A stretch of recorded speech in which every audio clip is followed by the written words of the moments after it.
sommes dans un champ du service national à Kanyamaka CC et j'ai devant moi quelques échantillons de maïs. Si vous vous rappelez bien, il y a quelques mois, c'était au mois de février, j'avais présenté devant la presse quelques épis de maïs dont je parlais qu'ils avaient un poids qui allait au-delà de 250 kg. Quelques personnes avaient réagi pensant que c'était des OGM et que ce n'étaient pas des images qui étaient montées. Est-ce que c'était possible qu'on ait des épis de ce poids-là? Mais aujourd'hui, voilà, nous sommes en pleine récolte et nous confirmons ce que nous avions dit l'autre fois. Ça, ce sont des épis. Vous avez vu sur la balance, 3 épis vous font 1 kg.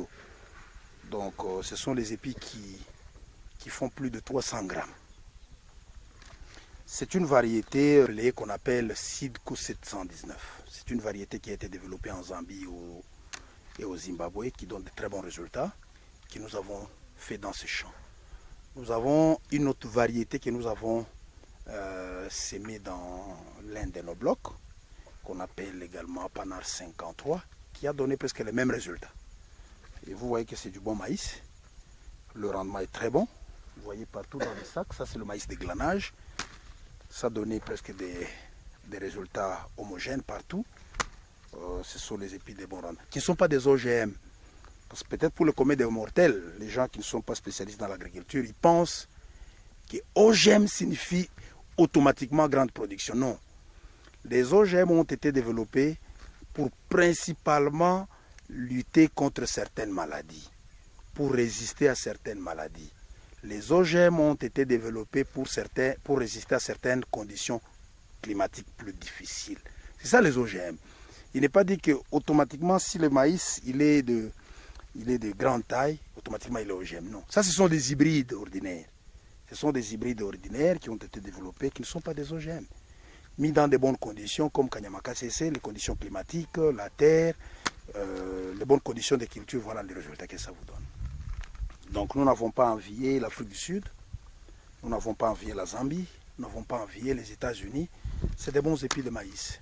Et donc, nous avons développé, nous avons cultivé ici le Sidco 719 et le Pana. Je ne fais pas la publicité de cela, mais c'est juste pour expliquer au commun des mortels que ce ne sont pas des OGM, c'est des maïs, des hybrides ordinaires à fort rendement. La récolte continue. Vous savez, on a l'idée de la moyenne après la récolte, bloc par bloc et puis sur l'ensemble du champ. Lorsque nous parlons par exemple de 5 tonnes, de 6 tonnes, ce n'est pas une moyenne par bloc, c'est une moyenne pour tous les champs. Donc si vous nous donnez un peu le temps, nous sommes en pleine récolte, vous voyez les champs sont encore là. Les moments venus nous vous dirons, mais je pense que nous ne sommes pas loin de ces chiffres. Vous avez vu les épis? Simple calcul.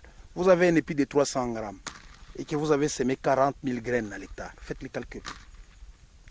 300 grammes fois 40 000 plantes dans les champs. Vous êtes à 12 tonnes.